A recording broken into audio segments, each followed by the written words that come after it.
Ladies and gentlemen, the first keynote is the one that confuses people the most. And that's exactly why it hooks the audience when you tell it honestly at first. Your silence can feel like relief to an avoidant. Not because they never cared, not because you didn't matter, but because distance is how an avoidant nervous system breathes when closeness has started to feel like pressure. Most people assume that if you stop reaching out, the avoidant will instantly panic and chase. Sometimes that happens, but the psychology is usually more layered. In the beginning, what the avoidant feels is not the full weight of loss. What they feel is the reduction of emotional demand, the reduction of expectation, the reduction of vulnerability, and that reduction feels like relief. Because avoidants often experience intimacy as intensity, even healthy needs can feel like pressure to a fearful nervous system. A simple, "Where are we?" can feel like a trap. A calm request for consistency can feel like being judged. A conversation about feelings can feel like being exposed. So when you go silent, their system interprets it as, "Good, the heat is down, I can breathe." And ladies and gentlemen, this is the moment where many people make their first mistake. They take that initial relief as evidence that the avoidant didn't care. They take it as proof they were never loved. They take it as proof the avoidant has moved on. And that interpretation sets them on fire inside because it triggers humiliation and desperation. It makes them want to break the silence, to prove their worth, to get a reaction, to force clarity. But here is the truth. Relief is not always the opposite of love. Relief is often the opposite of anxiety. Avoidants carry anxiety too. They just experience it differently. You experience anxiety as "come closer, reassure me, talk to me." The avoidant experiences anxiety as "back up, give me space, I need control." So when you stop reaching out, you temporarily lower the closeness and their anxiety drops. That's the relief. It's like a person who has been holding their breath without realizing it. When the pressure is removed, they exhale. That exhale can look like indifference. It can look like coldness. It can look like they're fine. But often, it's simply nervous system regulation. Now let's go deeper, because this keynote is where the audience starts to understand the avoidant's inner world.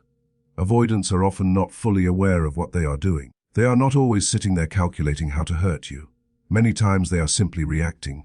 Their system has learned that closeness equals danger, that dependence equals weakness, that emotional exposure equals rejection. So when closeness rises, their defenses rise. They pull away, they shut down, they detach, they minimize, they distract. Then you go silent and it feels like the threat went away. They tell themselves stories. Maybe it wasn't meant to be. Maybe we were better off. Maybe this is simpler. Maybe I needed freedom. They fill the space with noise, work, friends, scrolling, anything that keeps them from feeling too much. And ladies and gentlemen, that's the key. Avoidants often use distraction as a way to avoid emotion. So early silence can feel easy, because they are not yet forced to face the emotional consequences. They are still in the phase where they can pretend the door is not fully closing. They assume you'll come back. They assume you'll reach out. They assume the bond still exists in the background. So the relief stage is often built on one hidden assumption. They're still there.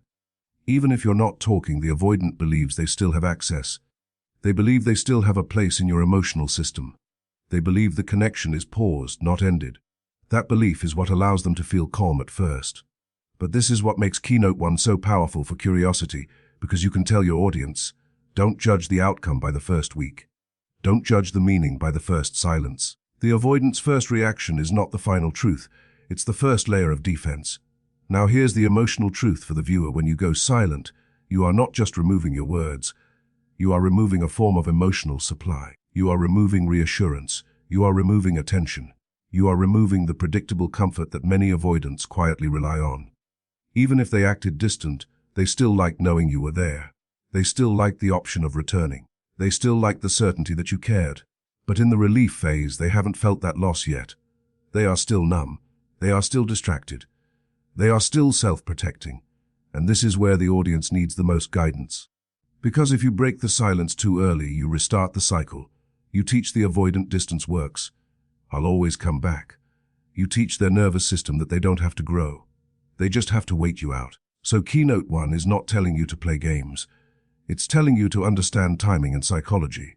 It's telling you that the avoidant's first reaction can be relief because closeness had become associated with pressure inside them. Your silence lowers the pressure and they exhale. But ladies and gentlemen, relief is not resolution. Relief is not healing. Relief is not closure. It's simply the first nervous system response to the removal of intensity. And if you stay consistent, if you truly never reach out again, that relief stage ends.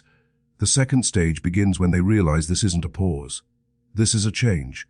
So the first keynote is the hook. The silence doesn't hit them immediately, because at first it feels like oxygen. But if you keep the silence, they eventually realize it's not oxygen, it's loss. And that's where the real psychology begins. Ladies and gentlemen, the second keynote is where the avoidance calm starts to crack. And it happens for one reason that is far more powerful than anger, crying, or 100 paragraphs ever could. They lose predictable access to you. Not you're busy, not you're upset, not you're cooling off. They start to realize something different, something final, something they cannot control. You're simply not reaching out. And I want you to understand what predictable access really means, because this is the hidden fuel behind so many avoidant dynamics. Predictable access is the quiet assumption that you are still emotionally available, that the door is still open, that if they disappear, you'll eventually come back, that if they send a breadcrumb, you'll answer, that if they do nothing, time will soften you, that if they get lonely, you'll be there. Avoidants can look detached, but many of them build their emotional safety on knowing they have options. Not romantic options, only emotional options. The option to return, the option to test, the option to keep you in a gray zone, the option to leave without losing you fully. So when you stop reaching out, it doesn't just change communication, it changes the structure of control. At first, they may still feel fine, because they assume the silence is temporary. They assume you're trying to make a point. They assume you're waiting for them. They assume you'll crack. But as days pass, as the familiar rhythm disappears, their brain starts running a new calculation. This person isn't coming toward me anymore. And that, ladies and gentlemen, is when the avoidant begins to feel something they hate, feeling uncertainty. This is the twist most people don't expect. Avoidants create uncertainty in relationships, but they don't like uncertainty when it's pointed at them. They prefer to be the one controlling the distance. They prefer to be the one who decides when to approach and when to retreat. They prefer to know you're there while keeping themselves protected. Your silence removes that advantage, because now they can't predict you. Now they can't regulate through your availability. Now they can't soothe their discomfort by assuming you'll return. Now they have to face the possibility that they may have permanently lost access to you. And when an avoidant loses access to something that felt secure, something that felt available, something that felt like it would always be there, the nervous system doesn't interpret it as romance. It interprets it as threat. Not threat like danger, but threat like loss of control. That's why you'll often see subtle shifts at this stage. They start checking more. They start thinking more. They start remembering more. Not because they suddenly became emotionally mature, but because their safety net is gone. And ladies and gentlemen, this is where your audience will lean in, because you're about to name something they've witnessed but never understood. The avoidant starts to feel something like, wait, are they done? That sentence is the doorway into panic. Because if you're done, then their old strategy doesn't work anymore. The strategy of withdrawing and coming back later. The strategy of keeping you warm while they stay guarded. The strategy of giving you crumbs and letting your love fill the gaps. If you're done, then their actions have consequences. If you're done, then they can't rewrite the story as, we both drifted. If you're done, then they have to face the truth. I lost someone who cared. And this is where their mind starts doing what avoidant minds do best, protecting the ego. They'll try to dismiss it. They're just emotional. They're trying to get a reaction. They'll be back. They're playing games. They may even feel irritation because your silence challenges their sense of control. They may tell themselves you're being dramatic because that story protects them from the scarier truth you might actually be choosing yourself. But as time goes on, that ego story becomes harder to hold because the evidence keeps stacking up. No text, no check-in, no, I miss you, no invitation to return, nothing. And ladies and gentlemen, nothing is loud. Nothing is the sound of a door closing without drama. Nothing is the sound of a cycle ending without explanation. Nothing is the sound of you finally saying, with your actions, I'm not doing this anymore. This is why the second keynote is so powerful for engagement, because it reveals that an avoidant isn't moved by your pain as much as they are moved by the removal of access. Pain can be minimized. Pain can be framed as too emotional. Pain can be ignored. But the loss of access is concrete. It changes the ground beneath them. And now the avoidant starts scanning for proof that you're still attached. They remember your patterns. They remember how you used to respond. They remember your old loyalty. And when that loyalty disappears, it creates a new feeling, the fear that the person they assumed would stay has finally stopped. Now listen closely, because I want your viewers to hear this truth without turning it into a game. The purpose of this isn't to manipulate them. The purpose is to understand why silence is different. Silence doesn't beg. Silence doesn't argue.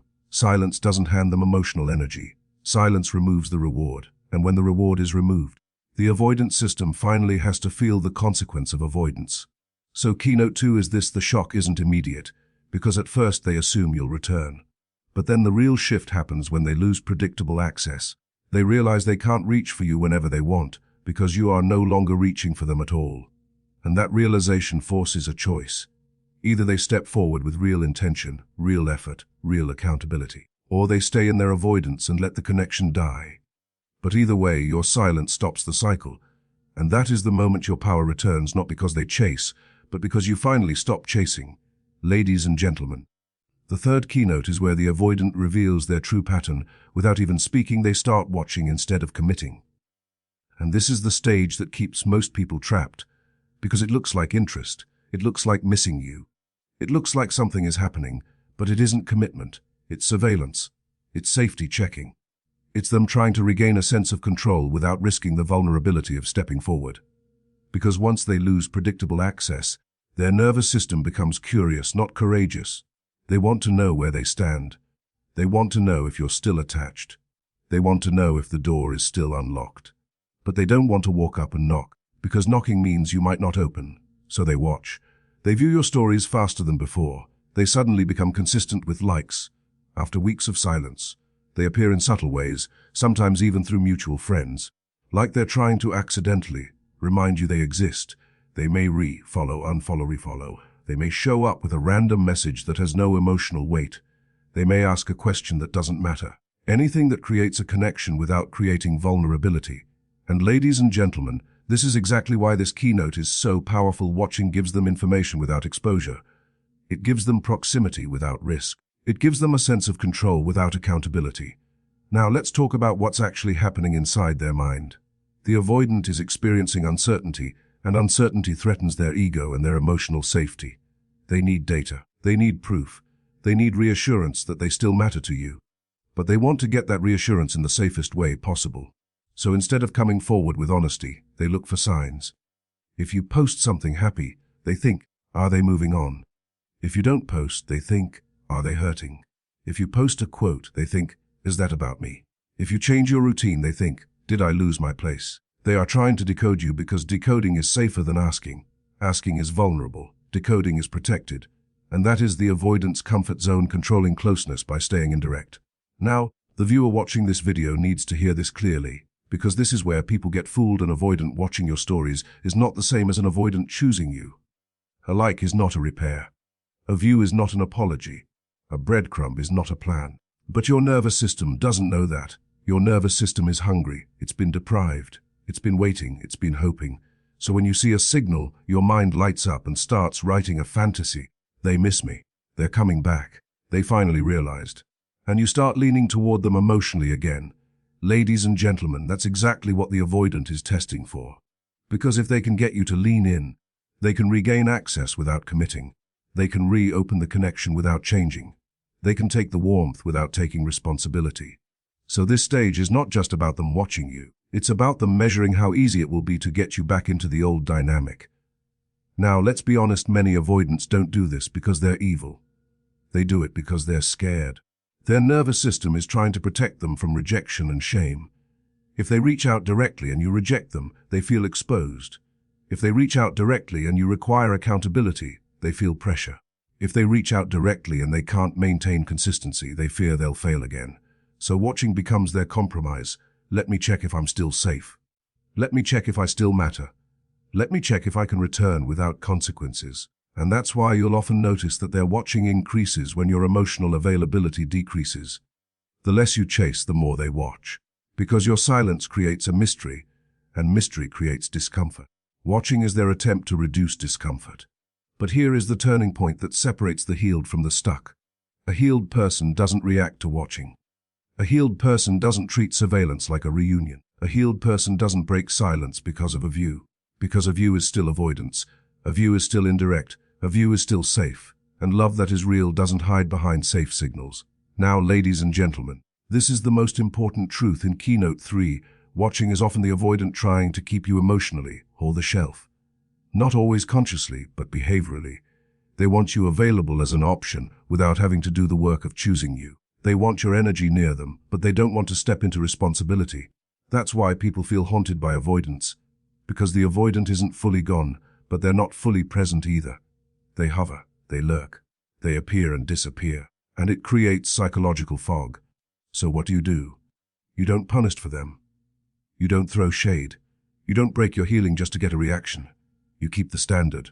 You say to yourself, signals don't earn access, behavior does. Because this stage reveals everything. If they truly want you back, watching won't be enough. Eventually they will have to step forward with intention. They will have to risk vulnerability. They will have to speak clearly and take responsibility. But if they only want comfort, they will stay in watching forever, because watching gives them just enough closeness without the danger of real intimacy. So keynote 3 is the mirror. When you stop reaching out, the avoidant starts watching, and the question becomes not, are they watching, but are they willing to choose? And until you see choice, you don't reopen the door. Because your silence is not a game, it's your freedom. Ladies and gentlemen, the 4th keynote is the moment their inner defenses start to crack, not because you argued better, not because you explained your pain, not because you proved your worth, but because your silence creates a discomfort. They can't distract themselves out of cognitive dissonance. They have to hold two truths at the same time, and those truths don't fit together. I acted like I didn't need them, but now I don't have them. That gap is where the avoidant starts to unravel internally. Cognitive dissonance is psychological tension. It's what happens when someone's beliefs and behavior collide with reality. Avoidants often protect themselves by minimizing the bond. They tell themselves, it wasn't that serious, I'm better off alone. They were too much, I needed space, I don't do intensity. These stories allow them to retreat without feeling like the bad guy. These stories are not always lies. They are defense mechanisms. They help an avoidant regulate fear by shrinking the importance of the attachment. But when you never reach out again, the story begins to fail. Because if you were too much, why does your absence feel heavy? If it wasn't that serious, why do they keep checking? If they needed space, why does the space suddenly feel empty? If they were better off, why do they feel unsettled instead of free? Ladies and gentlemen, this is the stage where the avoidant's mind starts replaying details they tried to ignore. The nervous system can suppress emotion for a while, but it can't erase attachment. They start noticing the silence in places they didn't expect. The morning they reach for their phone and there's nothing. The moment something good happens and there's no one to share it with. The quiet drive where your name pops into their head like a reflex, and instead of comfort, they feel a strange pressure. What if I misread this? What if I pushed away someone who is actually rare? Now, most avoidants don't handle that feeling by becoming instantly honest. Their first move is usually to protect their ego. They'll rationalize harder. They're playing games. They're trying to make me chase. They'll come back. They're stubborn. Because admitting I might have lost them is a terrifying hit to the identity. It's shame, it's failure, it's consequence. And avoidants don't like consequence, not because they're villains, but because consequence forces vulnerability. It forces ownership. It forces the mirror. So they fight the mirror. But the mirror keeps showing up because your silence is consistent. Silence is not something they can argue with. Silence is not something they can twist in a conversation. Silence doesn't negotiate. Silence doesn't explain. Silence simply exists, and it keeps delivering the same message.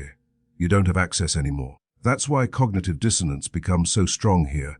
They have to confront the possibility that their coping strategy, distance, didn't create safety. It created loss. And ladies and gentlemen, that is a painful realization. Because avoidance used distance to avoid pain, and now distance becomes the source of pain. This is where the avoidance defenses start to crack in two very specific ways. First, the illusion of control collapses. They realize they can't control your availability anymore. They can't rely on you to keep the door open. They can't assume you'll wait. They can't assume they'll return on their timeline. Second, the deactivation strategy weakens. Deactivation is when an avoidant focuses on your flaws, magnifies small problems, or convinces themselves they're better off, so they can detach emotionally. But deactivation works best when the other person is still there, still accessible, still reachable. When you are gone emotionally, deactivation loses its purpose. There's nothing to detach from, only something to grieve. Now, here is the part that increases curiosity and keeps viewers glued to the screen. Cognitive dissonance doesn't immediately produce contact. It produces inner turmoil, produces mental replay. It produces what-if loops. They start remembering your consistency, your patience, the way you loved, the way you tried. And suddenly the avoidant realizes something uncomfortable. You were not just emotional. You were stable, and stability is rare. So they feel the urge to reach out, then they feel fear. They imagine you might ignore them, then they feel pride. They imagine you might demand accountability, then they feel shame. And they go back and forth inside themselves. That back and forth is the internal collapse of the avoidant's old story. Because the story used to be, I can withdraw and still keep them. Your silence rewrites the story, Toe. If I withdraw, I can lose them. And that is the only lesson an avoidant truly learns from. Now, ladies and gentlemen, this is the most important truth of Keynote 4. This stage is not about making them suffer. It's about reality finally being louder than excuses. Your silence makes reality undeniable. It forces their mind to reconcile the contradiction between how they acted and what they're experiencing now. And that reconciliation leads to a crossroads. Either they step forward with real intention, real humility, and real accountability, or they run deeper into avoidance and pretend they never cared. But either way, you win. Because your silence has already done what begging never could. It stopped rewarding inconsistency. It stopped feeding the cycle. It forced the truth to surface. So Keynote 4 is the crack in the wall. I acted like I didn't need them, but now I don't have them. And when an avoidant finally feels that contradiction, their defenses can no longer protect them from the one thing they fear most: loss. And that is when regret begins to grow teeth. Ladies and gentlemen, the fifth keynote is the stage where the avoidant's curiosity turns into something heavier, quieter, and far more personal: private grief and regret. Not the dramatic kind they show the world, not the kind they post about, not the kind they confess easily. The kind that shows up in silence, in memory, in late nights, in moments where the distractions stop working. Because at this point, your absence is no longer a concept, it becomes a feeling. And here's what most people don't understand: avoidants don't always grieve the way anxious people grieve. An anxious person feels pain and reaches out. They want contact. They want repair. They want to talk. An avoidant feels pain and goes inward. They minimize, they intellectualize, they distract, they shut down, they go numb. But numbness is not the same as not caring. Numbness is a coping strategy. And when you never reach out again, the coping strategy starts failing. Because there's a moment that hits them that they can't escape. It might be weeks later. It might be after a big life stress. It might be after someone else disappoints them. It might be when the excitement of freedom fades. But the moment arrives, and it sounds like this in their mind: they're not coming back.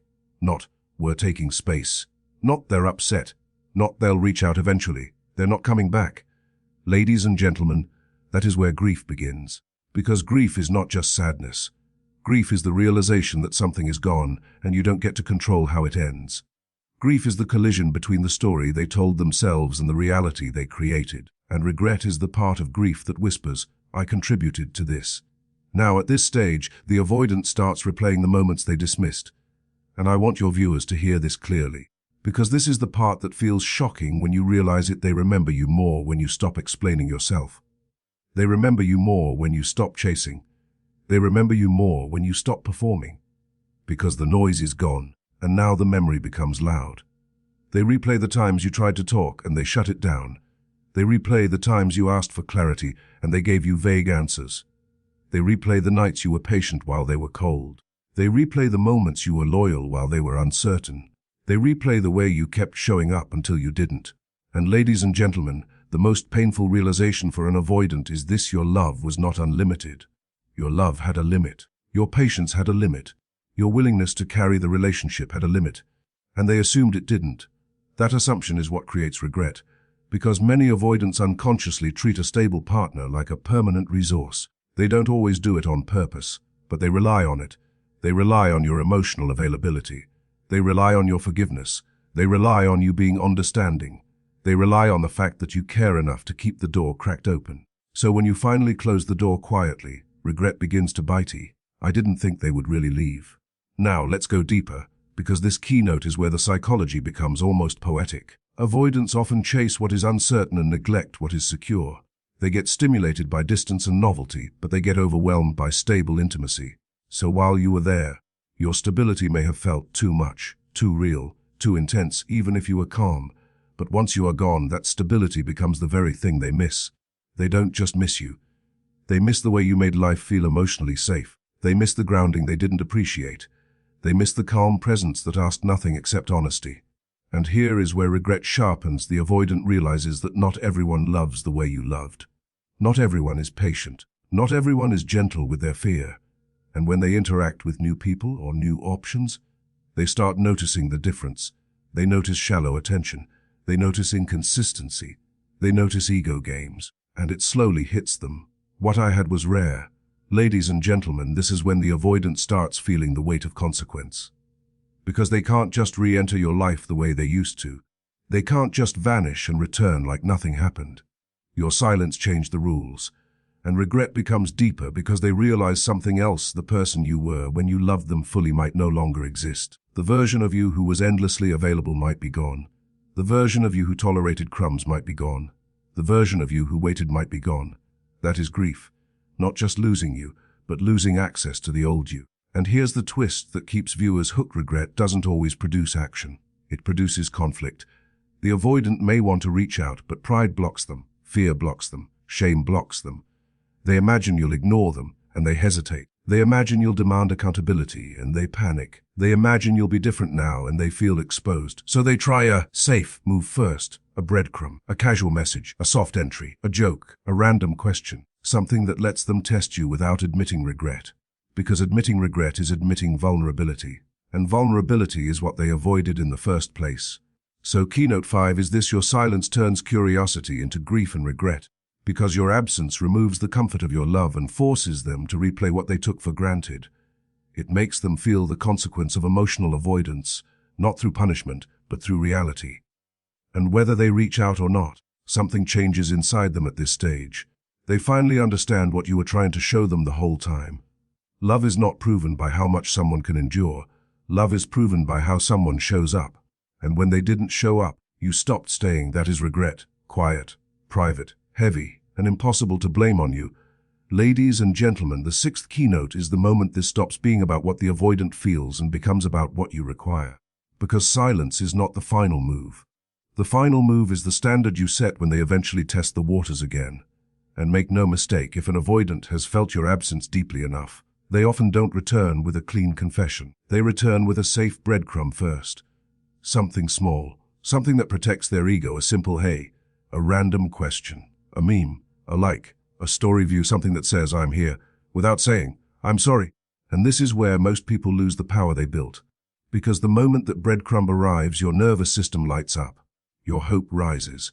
Your heart starts racing. And the old version of you wants to flood the space with warmth, explanation, and access. The old version of you wants to treat a breadcrumb like a reunion. But keynote 6 is the lesson that saves you. Silence is not punishment, it's a standard. And if it's a standard, then your response cannot be emotional hunger. Your response must be intention. Because the avoidance breadcrumb is not proof of change.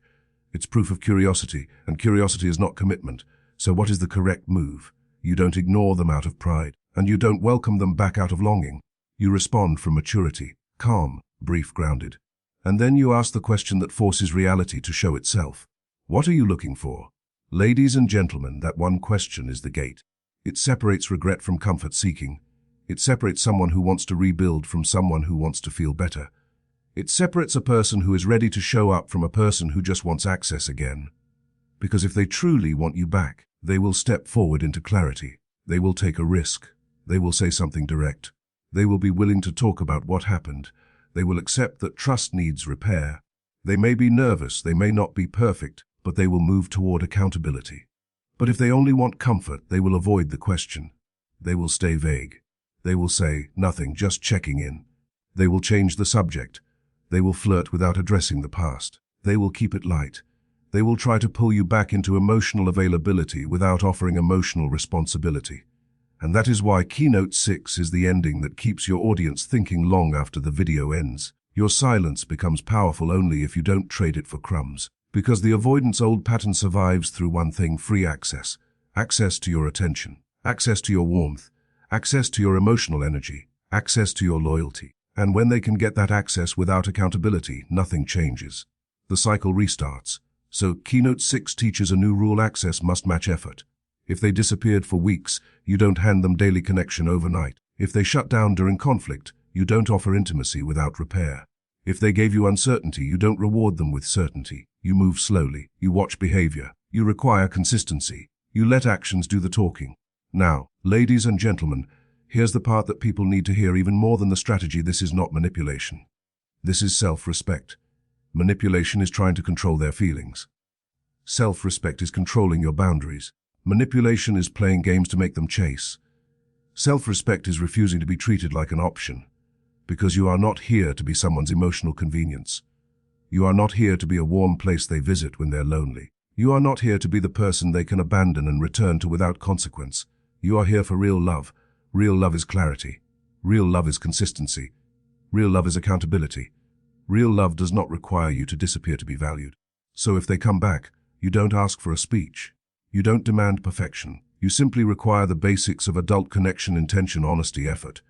And here is what makes this keynote hit so hard: it makes you willing to accept either outcome. If they step up, great. You rebuild slowly, not with fantasy, but with structure. You allow closeness only as consistency is proven. You don't rush the bond. You don't reattach your heart before trust exists. You let time reveal truth. If they don't step up, also great, because now you have your answer. They didn't come back for love.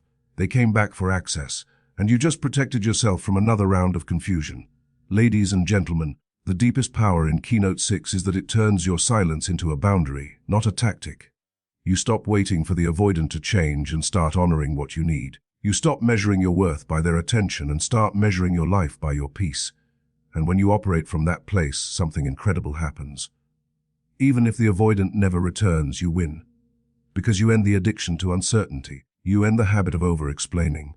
You end the cycle of chasing someone who only shows up when it's convenient. So the final truth is this: the psychology of silence is not about making them realize your value. It's about you finally acting like your value is real. Silence becomes the standard that says, I am not available for hot and cold anymore. And if they want you, they must meet you with intention. If they can't, your silence will still protect you. And that is the kind of power no avoidant can ignore, not because it hurts them, but because it frees you.